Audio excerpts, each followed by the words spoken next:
So with that being said, on the front end then, do you avoid certain verticals or industries that have a low EBITDA multiple on the back end? Or is that not really a factor when you're kind of doing that process because you're not really anticipating an exit?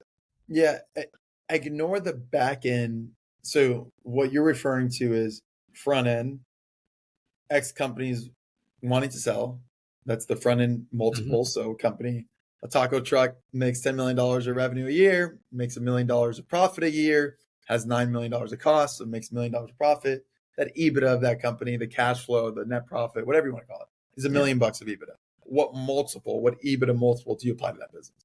And then what you're referring to is obviously on the back end of when you're wanting to sell that company, right? Is that multiple going to be higher if you grow that taco truck, or is it always going to be a low multiple? We don't care about the exit multiple because we're not exiting, right? What we do care of though is the opposite question you just asked. We care about what's happening in the market. That entry multiples are skyrocketing. So I'll give you an example. HVAC companies, right? 3-4 years ago, people were like, they're HVAC companies. People need HVAC, and that's great. And a lot of the revenue comes from new construction, new builds, because that's when a lot of units get installed. But then you see some really good companies that are selling a lot of service contracts, so recurring revenue. And you see companies with really good moats that they're like the HVAC company of their town here in Jupiter, right? And they do reinstall, they do service, they do new construction, nice blend.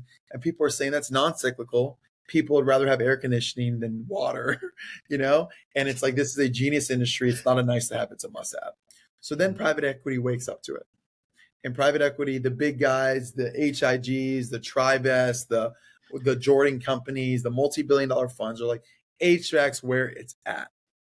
And they go from 4, 5, maybe even 6 times EBITDA, 6, 7, 8, 9, Supply 10, and demand. 10 times for an Jeez. HVAC company. So the way they're seeing it though is, the watermark has now risen to 10 times EBITDA.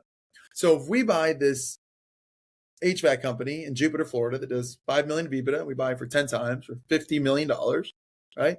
If we just grow it a little bit and it grows to 7 million of EBITDA, 8 million of EBITDA, we can probably sell it for 11 or 12 times because one of the other big guys are going to buy it, right? So for us, we cannot buy a business for 11 or 12 times or 10 times because we're not selling it. We don't have the multiple arbitrage to flip it to someone.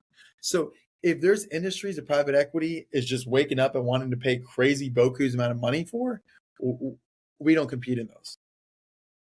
Okay, that makes perfect sense. You're really looking at the macro stuff going on, and you're really articulating, okay, is there going to be a lot of alpha? Because like you mentioned, it's not this concept, most private equity where it's, hey, we're going to buy at an okay price and we're going to, obviously put a lot of debt on it, explode that, and then obviously sell it and flip it with a higher multiple, et cetera. That thesis is drastic because you're not looking to exit at that back end, which makes sense. You're looking at cash flow, and that's the whole optimal, really decreasing expenses. So I want to get a little bit more micro in this.